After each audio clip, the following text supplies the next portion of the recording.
Hey y'all, it's Rest and we are back, and guess what we're starting? The friendship series. Woo! And my first guest is of course my best friend. So yes, we're gonna get right into it.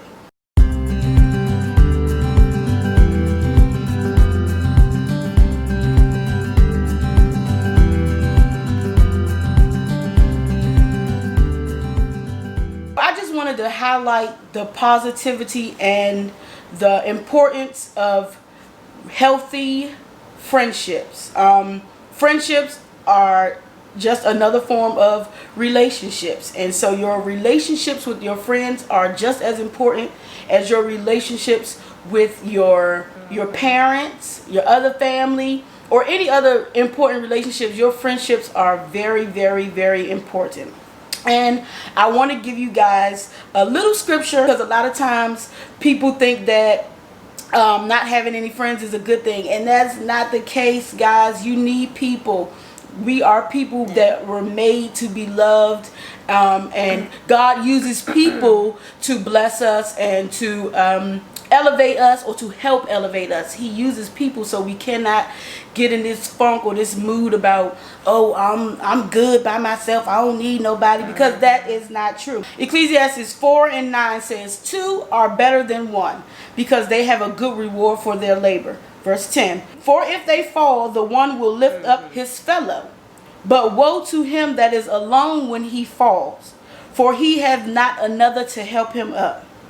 Okay, and that's just the basis of it I want to use. You can go to that and read all of it if you want to, but it basically continues to talk about having other people. But I just wanted to start with that, give you that, and let you know that friendship is important. And in this series, we're going to highlight friendships, how you meet, what did the friendship do for you as an individual, how did your friendship increase the quality of your life. So and we even going to talk about downfalls and arguments and little things like that. So let's get into it. First question, because let's go.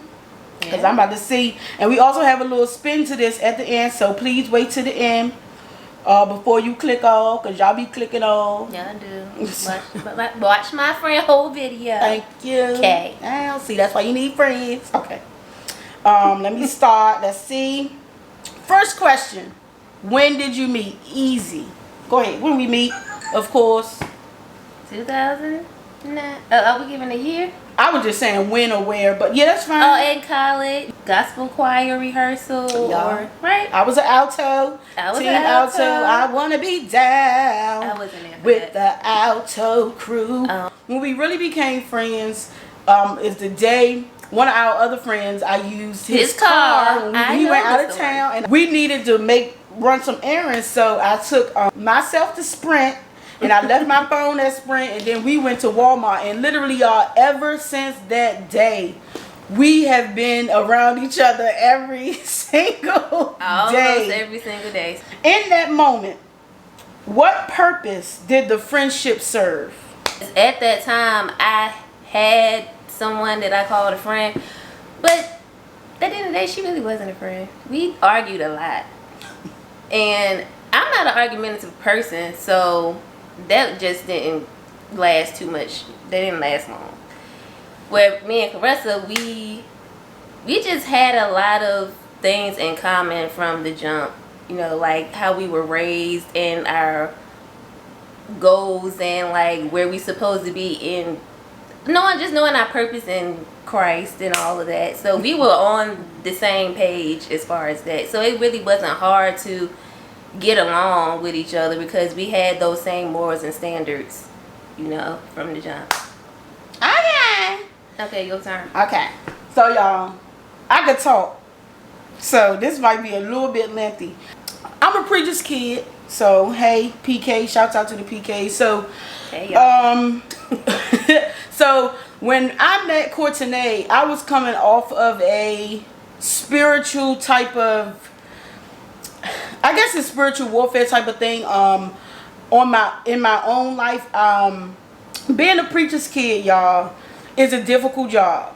And it's difficult because, well, let me take it back. It is difficult, but it's very rewarding. It's difficult in the sense that at a very young age, you have to understand attacks from both the physical realm and the spiritual realm. And we already have a hard time as young people just trying to understand what's going on in this world, period, just with people. And so having to add on top of that the spiritual parts of all those things and being attacked because you do have purpose, and of course the enemy is here to stop you from spreading God's word. So you just being attacked. And I had come out of a situation that I do not listen, I'm not angry, I'm not upset at anybody or anything, but I had come out of a situation where the enemy was just trying to get me. And so I was having problems in my friendships. I was having problems. Me and my mom was butting heads. And I was just kind of trying to find who I was again and not make the same mistakes that I made in the beginning. And I was young, so I wouldn't have known, but just trying to be strategic about who I had in my life. And at this point, when we met, my mother was telling me, mothers have that intuition. They can tell you in a yes or a no. And so at one point, you go against what your mom say. So I wasn't listening to what she had to say. But after the whole incident or whatever that I went through, I believed my mother, and I ain't never not believe her after that. But I was going through these friendships, even in North Carolina. I was going through these friendships, and my mother would be like, all right, now, if you want certain things, you're going to have to be around certain people. And I was like, oh, okay.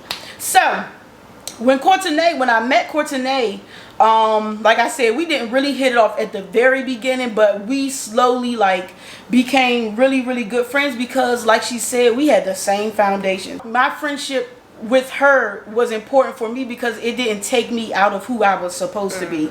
I didn't feel uncomfortable singing gospel music. I didn't feel uncomfortable crying at church or dancing or singing out loud. I just wasn't uncomfortable with being in the element that I should have been in because we both understood that part of our lives. And I didn't feel like I had to change so much just to relate. So her friendship, God really provided for me at the right time because I was probably going into a point where I was like, all right, I'm just about to be out here and I'm going to do what I'm going to do. But it was so authentic. I didn't have to change anything. It was just the bomb.com. Same for me. It came right on time. Whatever, girl. Whatever.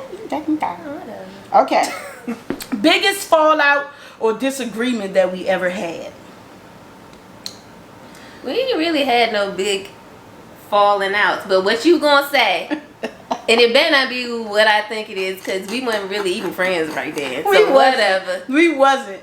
But I thought that we wasn't really friends at this moment that she talking about, but I was about to not be her friend at all for that. We could tell them. No, because you gonna make me sound like a bad person, and I'm not no bad person, I think y'all. At the end of the day, you ate and your meal got paid for. Alright, next. Next question. I don't want to relive. We can't not tell them. I mean, it wasn't. So first of all, me and her, we don't really disagree on too many big things. Like, we different people, of course, but when it comes to morally and just how we gonna live our lives, we pretty much do the same. So we don't have many. I think our biggest disagreements might be stuff around the house, like when you gonna wash the dishes or what. And this is me saying that to her. It ain't her saying it to me or vice.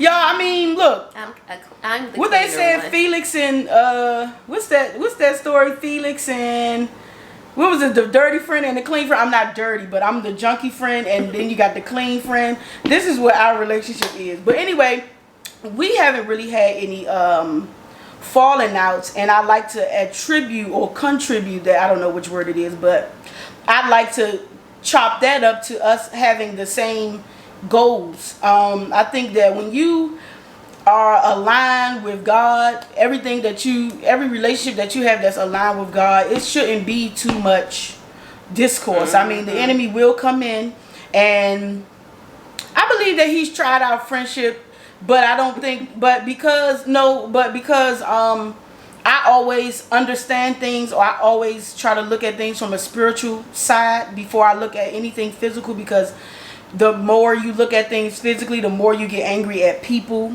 and the more you get angry at things that you cannot really change. So for me, looking at things spiritually helps to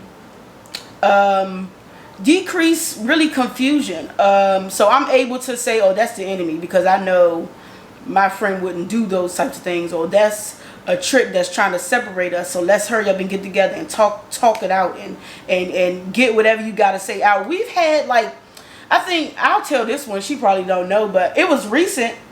I thought that she was hitting up somebody I had a crush on. That's not right. I can't say that. Recently? Yeah. But it was nothing. And I was like, this isn't my friend. Like, my friend wouldn't do that, so why would I let, something like that? Yes, I remember. Oh, okay. Well, then why you looking? You made me feel terrible. I was crying and everything, y'all, and I barely cried. Nah, I ain't know she was crying. Yes, you did. No, I didn't. When you came in the room and said something, and I was like, what kind of person do you think I am? Listen. But that was a trick of the enemy, y'all. I'm sitting in this house every day, and I was just like, oh no, she ain't talking to somebody. But it's really like, first of all, I'm not even this person. This person, believe it or not, don't even know I really exist. Okay. But at the end of the day, it was nothing. Literally walked around this house for 2 days quiet, and it was just like, but why? You known this girl like. This is Court. Everybody who know Courtenay is gonna be like, Caressa, you dummy. But it be tricks of the enemy. So we don't really be having no big disagreements. But the one she won't let me talk about, because we really wasn't friends. But go ahead and say. Okay, good. Okay, so I was in a singing group, and we would go travel and sing. And of course, we college kids, so we ain't had no money, and these people was not paying us to travel. And if they was, we wasn't getting no money. We was out to eat. I didn't have no money. Zilch kaboom. No money. She came with us. Some other friends came with us. They always came with us to support. So I'm just sitting, and my Courtenay, one of those kids, y'all.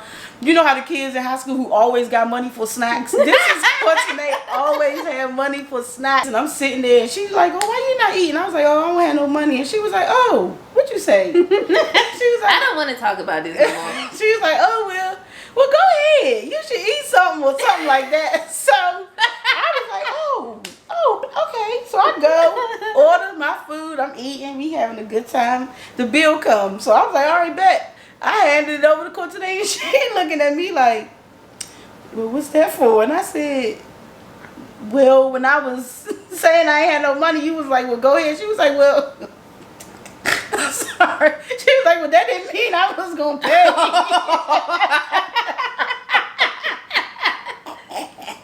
That was not Woo, right to me. That was so embarrassing.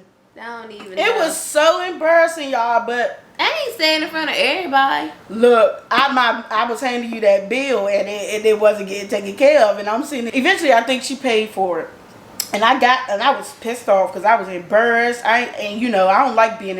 One thing about me, I do not like to be embarrassed. Do not embarrass me, and of course, embarrassment is a choice, but don't embarrass me. Don't embarrass me. So I get home, and I don't call my mother unless I am hurt, okay? Unless I am like mad or hurt.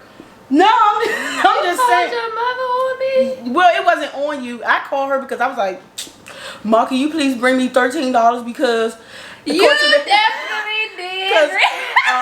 She paid for my food, and I don't want nobody holding nothing over my head. I don't want nobody holding enough, so let me get I need $13. I think my mother be knowing when I'm mad or upset, because she was like, okay, well, I'm on my way. And so I came up here, I went to her dorm, I gave her money. I still wanted her to be my friend, so I was just like, I told her, I said, I'm going to teach you how to be my friend. And I said, you don't got to teach me how to do nothing, because I know how to be a good friend.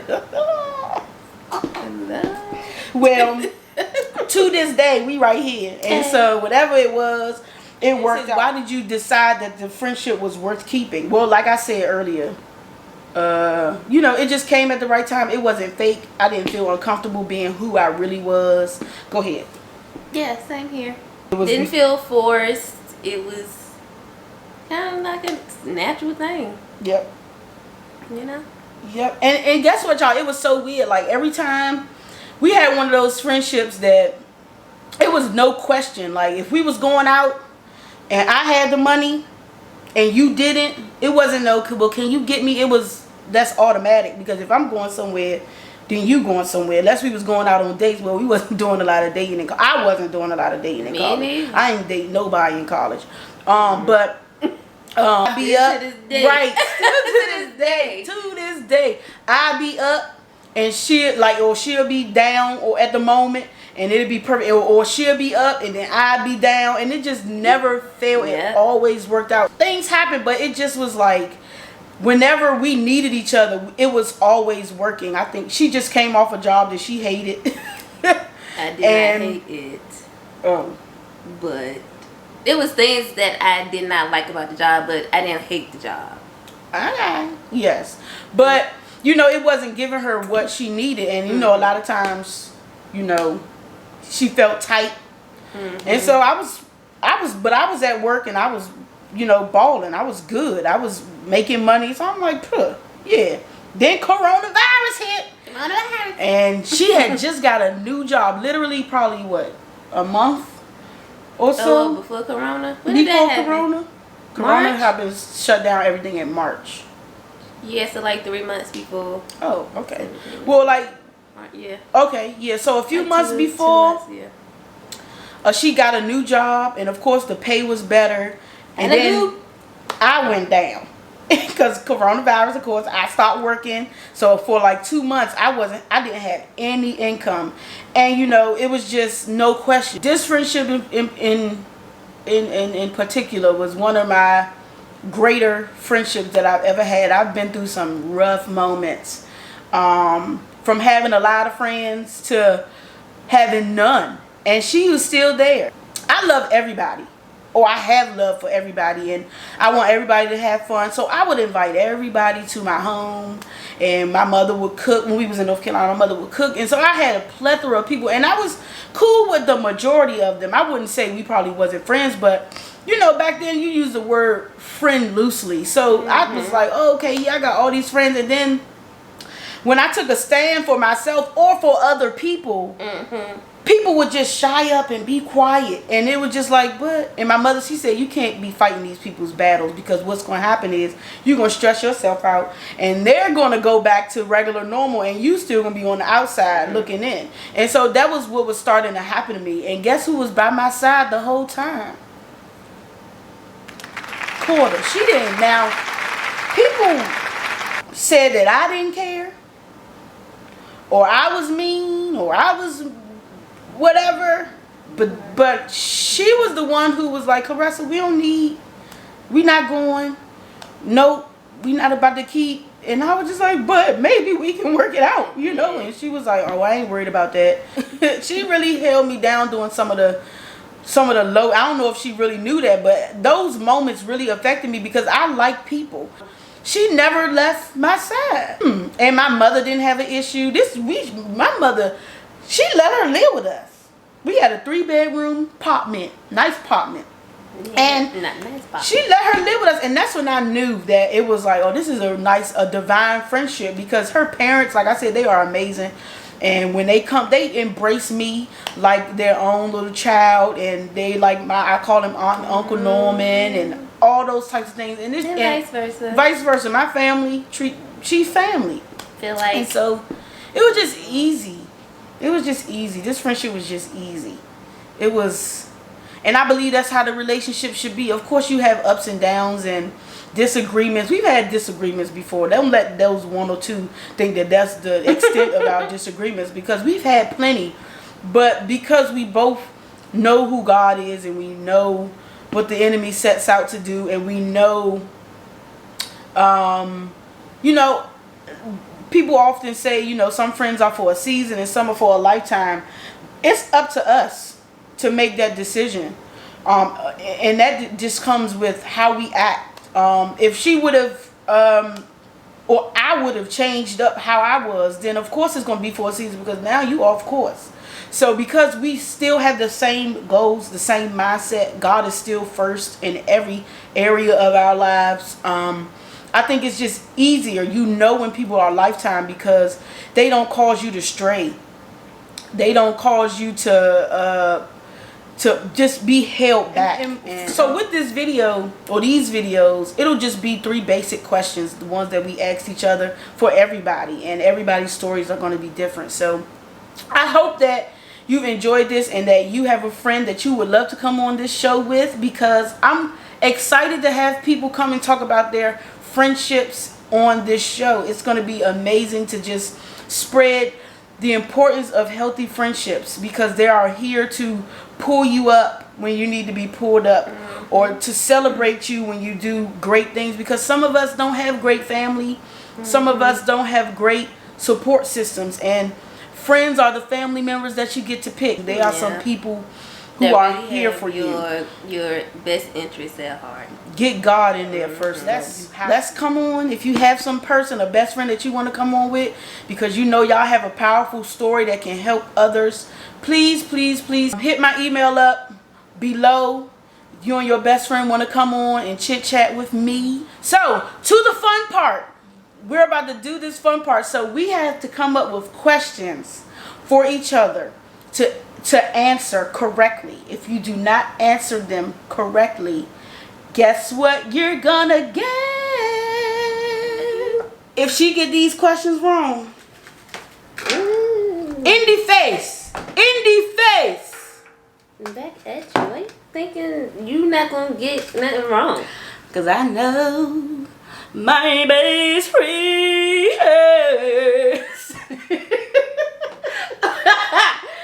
All right. That. First question is coming from her. So, first question: what dorm did I stay in when we first met? Let me go and get this whipped cream. Haley. No, when we first met, I did not stay in Haley. You didn't know me when I stayed in Haley. I didn't understand. Pat to the face. I didn't understand the question. Yeah, no. You said I thought you I meant said when we first met. I thought you meant when you got the college. I don't know what you. I don't care what you thought I meant. I don't. Pat to the face. When y'all come on, I'm gonna have shower caps for y'all to put on y'all head and some wet towels to clean your face. But we just doing this raw right quick. Oh, that's too much. That's too much.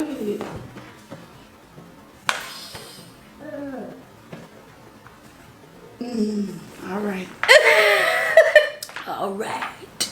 Okay. You want to get a thing now? No, let's go, because it's my turn. What kind of car did we drive in that day? When we met? That car that when I took you to Walmart. It was a black Volkswagen. Do you get another pie too? No, I don't. That car was nice. No, I don't. Okay. All right. Go ahead. Next question. That day when when I was driving a Honda, right? And it was running hot. Where were we when it started to run hot? On Gate City. It's called Gate City now, right? Mm-hmm. But it was in the called, middle of High Point Road. Yeah. In the middle of High Point Road, y'all. Go. And who was in the car with us? Mike. Y'all. Courtney drove this 97 Honda. That thing used to be. First of all, let me shout out to that Honda, because I was humble. It got us where we needed to go. But that thing was louder than the radio, and that thing used to cut off in the middle of the strip at A&T, going over the speed bump. That joint used to come right back. It used to be like, nah, bruh, we ain't going today. I don't right remember back it there. cutting off on the speed bump. But yes, it did. And then this car, y'all, it was smoking. Y'all, me and Mike was in that car. We thought, sorry, I was looking at it. We thought that we needed to get out because this car was going to explode. And Precious Courtney was like, no, it's okay. And she kept turning it over, and the front was just smoking. We were like, get out. Get out. But my apartment was like right there around the corner. So I'm like, no, guys, I can make it there. I can make it there with it smoking, running hot, and everything. And we made it there safely. Okay. Okay. Let's see. How many questions are we asking? Just 3. Okay. Yes. Here's mine. When we moved the second time, why was I crying? We ain't had no help. Yes. We did not have no help. And her mother got this heavy piano, right? We did not have nobody Why to you move. keep getting all my questions right? Ain't this the point of the game, to know you? But yeah, she was crying because we had no help. Y'all, we was moving that whole, and my mother left us. I'm sorry, Mom, but you left us with a She whole definitely did. apartment to move by ourselves, and a U-Haul truck driver only filled up half the truck because they said we only paid for half the truck. So For real? yeah, they left us with my mother's king size bed furniture, the piano, a living room full of boxes, and guess what kind of car we had? I had my Impala. She had her Impala, but that was it. My car wasn't running. Claudisha. Rest in peace, Claudisha. But she wasn't running. So we had one car, and we was putting like 3 and 4 boxes in the car at a time to take back and forth to storage because we was in that house paying by the day. Yeah. We was about to drag that piano down the steps. Which one would I rather do? Shop or bake? Girl, I don't know. You ain't even try. Give me your face. Shop. Okay. That was right. Yeah. I'm about to say, because you ain't been baking nothing around here. That don't mean I don't want to do it. Oh, how come she knew all the answers? That first one I got pied on, I knew that. I knew you stayed in Haley. I said when we met. But understand that I knew that I just didn't listen properly and get the context of the question when you said when we met. To. Either way. Too late. Don't play. It's like, no. Thank y'all so much for watching. I hope that you enjoyed it. And like I said, down at the bottom, somewhere on this screen, is my email account. Send me an email if you and your best friend want to come on. And I'm going to also start opening it up to groups of friends. So if you have a friend group that's like 4 or 5 of y'all that y'all always rolling together, and y'all want to come on and talk, please do. We won't start those though until coronavirus. Just chill out. All right. So mute. Until then, we just going to do you and your best friend, and it'll just be me doing the interview.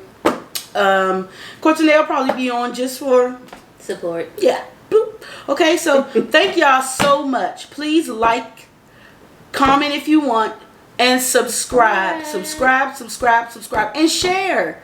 Share it, please. All around the world, just share this video, please. Yeah. All right. I can't sing with you. I didn't know. All around the world, just share this video, please. Sorry. Oh, will you please?